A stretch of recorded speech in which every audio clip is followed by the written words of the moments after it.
बच्चों आप सभी का स्वागत है आज की क्लास मापन की इकाइयाँ में। मापन की इकाइयाँ हम दैनिक जीवन में इस्तेमाल करते हैं। कोई सामान लाना हो, कोई वज़न तोलना हो, किसी की लंबाई नापनी हो, इन चीज़ों में हम मापन की इकाइयों का इस्तेमाल करते हैं। तो वन बाय वन किन-किन चीज़ों में किन-किन इकाइयों का प्रयोग किया जाता है, उसके बारे में आज हम जानेंगे। हम सबसे पहले जानेंगे कि लंबाई को मापने के लिए हम किन-किन इकाइयों का प्रयोग करते हैं। जैसे सेंटीमीटर, इंच, फुट ये सब लंबाई में आते हैं। इसके बाद हम जानेंगे किसी वज़न को नापना हो, किसी भार को नापना हो, तोलना हो तो किन इकाइयों का प्रयोग करेंगे। ग्राम, किलोग्राम ये सब भार के मापन में आते हैं। और तीसरे नंबर पे हम जानेंगे तरल पदार्थ का मापन हम किस तरीके से कर सकते हैं। मिलीलीटर, लीटर, किलोलीटर ये सारी चीज़ें तरल पदार्थ के मापन में इस्तेमाल होती है। सबसे पहले लंबाई का मापन। लंबाई को नापने के लिए हम लोग centimetre, inch, foot, metre, kilometre इन चीज़ों का इस्तेमाल करते हैं। और उनके लिए हम अलग-अलग चीज़ों का भी इस्तेमाल करते हैं। जैसे सेंटीमीटर में कोई चीज़ नापनी है तो हम स्केल का यूज़ करते हैं। इंच में नापनी है तो स्केल का यूज़ करते हैं। लेकिन अगर हमें मीटर में नापनी है तो हम इंची टेप, फीता इनका प्रयोग करते हैं। तो सबसे बड़ा सवाल जो आता है वो ये होता है कि लंबाई मापने में हम लोग किस इकाई का प्रयोग करें। तो ये बात आपको ध्यान रखनी है। अगर चीज़ छोटी है तो छोटी इकाई का प्रयोग करेंगे, अगर चीज़ बड़ी है तो बड़ी इकाई का प्रयोग करेंगे। सिंपल सा उदाहरण, ये स्केल आप देख रहे हैं, इसमें जो बारीक लाइनें हैं बिल्कुल पास-पास हैं, ये मिलीमीटर हैं। जब ये 10 मिलीमीटर, ये 10 लाइनें जब हो जाती हैं तो ये 1 सेंटीमीटर बन जाता है। ये सारा सेंटीमीटर है, 1, 2, 3, 4 ये सारा सेंटीमीटर में बना रखा है। अब हमें इससे थोड़ी-सी और बड़ी चीज़ नापनी है, तो आ जाते हैं इंच में। जो नीचे स्केल बना रखा है, ये इंच वाला है। इसमें 1 इंच के अंदर आप देखो ऑलमोस्ट ये 2.5 सेंटीमीटर के आसपास 1 इंच में आ जाता है। लेकिन अगर हमें इससे ज़्यादा लंबी कोई चीज़ नापनी है, तो हम फुट का इस्तेमाल करेंगे, मीटर का इस्तेमाल करेंगे। कपड़े के लिए फुट का भी इस्तेमाल कर सकते हैं, मीटर का भी इस्तेमाल कर सकते हैं।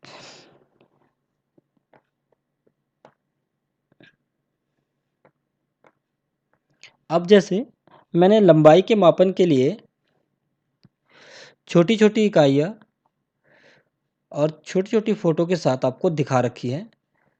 जैसे ये मिलीमीटर है, तो मिलीमीटर का अंदाज़ा हम इससे लगा सकते हैं, कोई चींटी बहुत छोटी होती है, तो उसको मिलीमीटर में नाप सकते हैं। अगर उससे कोई चीज़ बड़ी है थोड़ी-सी, तो सेंटीमीटर में, जैसे कोई मक्खी हो गई, कोई मधुमक्खी हो गई, उसको सेंटीमीटर में नाप सकते हैं। अगर कोई इससे ज़्यादा बड़ी सी चीज़ है, जैसे इंच, तो इंच में नापने के लिए हमें क्या-क्या चीज़ें चाहिए होंगी? सुई, बुक, इनको हम इंच में नाप सकते हैं। अगर इससे भी कोई बड़ी चीज़ है, जैसे बैट, उसको फुट में नापेंगे हम। टेबल, फुट में नापेंगे। इससे भी कोई बड़ी चीज़ है, जैसे आप लोग स्कूल में दौड़ते हो, रनिंग होती है, तो वो मीटर में होती है। 100 मीटर, 200 मीटर, 500 मीटर।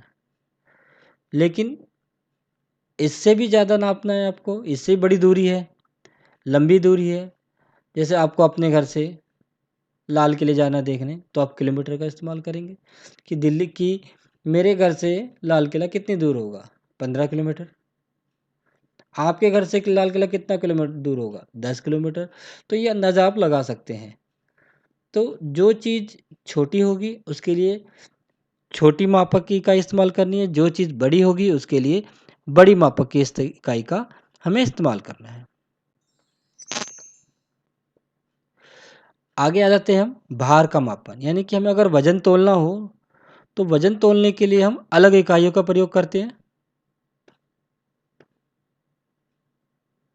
जैसे ये आपका डिजिटल वाला तराजू आता है, उस पे वज़न तोलते हैं हम लोग। ये बड़ी मशीन आती है, जो बड़े-बड़े जो हैवी वेट होते हैं, जैसे बोरी हो गई, डब्बा हो गया, सब्जी आम जैसे फ्रूट्स होते हैं, इनकी पेटियाँ आती हैं, वो सब इन बड़े-बड़े तराजुओं में नापी जाती हैं। ये बाट है, जो बहुत पहले काफ़ी प्रचलन में थे, लेकिन इनकी जगह अब इलेक्ट्रॉनिक तराजुओं ने ले ली है। ये आज आपको ज़्यादातर कबाड़ी वालों के पास दिख जाता है, जो वज़न तोलते हैं। तो ये कुछ चीज़ें हैं जिनसे हम भार को जो तोल सकते हैं। इलेक्ट्रॉनिक काँटा यानी इलेक्ट्रॉनिक तराजू, बाट, जो ये वज़न तोलने के लिए इस्तेमाल में आती है। अब कौन-सी चीज़ें हम किन चीज़ों में तोल सकते हैं? अब वज़न हम ग्राम में लेते हैं, किलोग्राम में लेते हैं और क्विंटल में लेते हैं। मिलीग्राम होता है, जैसे गोल्ड को अगर आप परचेज़ करते हैं तो मिलीग्राम आता है, ग्राम आता है, ठीक है? क्योंकि ये कॉस्टली चीज़ है, कम से कम चीज़ों में कम से कम यूनिट इसकी कम से कम इकाइयाँ हम परचेज़ करते हैं। मसाले हो गए, ये हम कम खाते हैं, सब्जियों में 1 चम्मच, 2 चम्मच इतना मसाला हम डाल सकते हैं। चावल हो गया, गेहूँ हो गया, अनाज जो भी है, दाल, ये सब क्या है? इनको हम ज़्यादा खाते हैं। तो इनको हम किलोग्राम में यूज़ करते हैं। अगर इनको हमें नापना है, तोलना है तो हम किलोग्राम में नापते-तोलते हैं। अगर इससे भी बड़ी चीज़ है, अगर हमें बोरी की बोरी तोलनी है, सीमेंट की बोरी हो गई, तो इनके लिए हम क्विंटल का इस्तेमाल करते हैं। तो हमें ये ध्यान रखना है, अगर हमें कोई चीज़ कम चाहिए तो ग्राम में, उससे ज़्यादा चाहिए तो किलोग्राम में और काफ़ी ज़्यादा चाहिए तो क्विंटल में हम इसको तोलेंगे। तीसरा हम यूज़ करते हैं तरल पदार्थ। तरल पदार्थ पानी, तेल, दूध, ये सब तरल पदार्थ के अंतर्गत आते हैं। इनको हम द्रव भी कहते हैं। इनको नापने के लिए किसी बर्तन की आवश्यकता होती है, जिसमें डाल के हम नाप सकते हैं, जिस पर मापन की इकाइयाँ अंकित होती हैं। ये सामने आपको नज़र आ रही होगी कि इसमें मिलीलीटर में है ये, और इसमें इकाइयाँ भी सामने बनी हुई है कि इसमें पानी देखिए, पानी 30 ml तक है। ये जग है, जिसमें मापने की जो इकाइयाँ है अंकित हो रखी है। अब हम देखते हैं कि मापने की इकाइयाँ कौन-कौन सी हो सकती है। द्रव्य को मापने की इकाइयाँ कौन-कौन सी हो सकती है? मिलीलीटर है, लीटर है, किलोलीटर है। अगर हम किसी को सिरिंज लगाते हैं, इंजेक्शन लगाते हैं, तो दवाई मिलीलीटर में आती है। बच्चे को हम दवाई देते हैं, तो ड्रॉपर आता है, उसमें मिलीलीटर में दवाई आती है। आइज़ में हम ड्रॉपर डालते हैं, तो वो जो शीशी होती है, उसमें मिलीलीटर में दवाइयाँ आती है।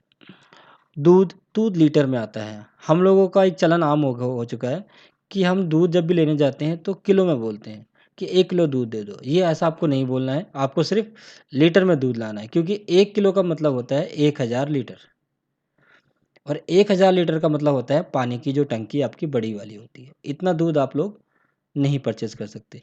आप गलत बोलते हो, दुकानदार गलत सुनता है और वो आपको दे देता है चीज़। लेकिन हमें क्या करना है, इन चीज़ों को सुधारना है। हमें मापक की इकाइयों को सही जगह पे और सही तरीके से इस्तेमाल करना है। अगर छोटी मापक की इकाई है, अगर कोई छोटी इकाई है तो छोटी चीज़ों के लिए इस्तेमाल होगी, अगर बड़ी इकाई है तो बड़ी चीज़ों के लिए इस्तेमाल होगी। यहाँ पे एक चार्ट बना के दिया है मैंने आपको कि मिलीलीटर की वैल्यू 1 सेंटीमीटर के लिए कितनी होगी। 10 मिलीलीटर है तो इसका मतलब 1 सेंटीमीटर, यानी कि सेंटीमीटर आपका मिलीमीटर से बड़ा है। 10 मिलीमीटर जब सेंटीमीटर में जाएँगे तो 1 सेंटीमीटर बनेगा। यहाँ पे 12 इंच दे रखा है, यानी कि 12 इंच।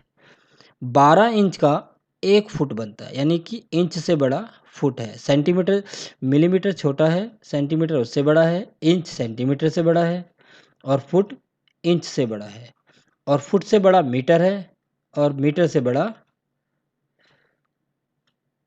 किलोमीटर है। अब 100 सेंटीमीटर का 1 मीटर दिखा रखा है मैंने यहाँ पे आपको, और 1000 मीटर का 1 किलोमीटर। इसी तरह ग्राम में देख लीजिए आप, 1000 ग्राम है तो 1 किलोग्राम, 1000 मिलीलीटर है तो 1 लीटर, और 1000 लीटर है तो 1 किलोलीटर। यहाँ पे वही वाली बात आ गई दूध वाली। तो ध्यान रखिएगा इन चीज़ों का कि हमें छोटी इकाइयों के साथ छोटी चीज़ों को लगाना है और बड़ी इकाइयों के साथ बड़ी चीज़ों को लगाना है। तो मैं आशा करता हूँ कि आपको ये सारी चीज़ें समझ में आ गई होगी कि हम किन चीज़ों में क्या-क्या लगाते हैं।